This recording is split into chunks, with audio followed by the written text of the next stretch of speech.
Washington's military brinkmanship in the South China Sea could spark a real war with Beijing. Well, that's according to China's Navy chief.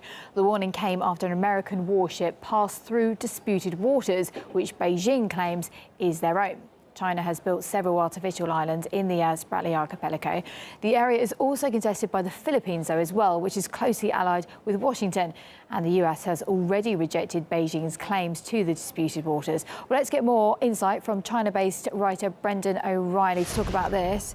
You can educate me on this one. If this dispute is really between China and the Philippines, what are Washington's warships doing there then?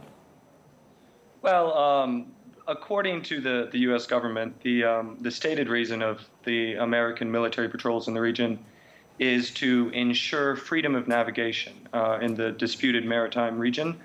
I think if you look at the geopolitical picture, though, it's pretty obvious. It's a classic great power rivalry in the West Pacific between China and the United States.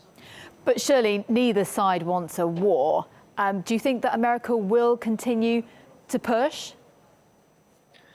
Look, I do agree that neither side wants a war. It doesn't mean that a war couldn't happen accidentally. I think the U.S. has said now very openly that they'll continue with these type of patrols close to the islands that China claims. From China's perspective, this is seen as a provocation, and I think we will see Chinese actions to counter the U.S. deployment in the area.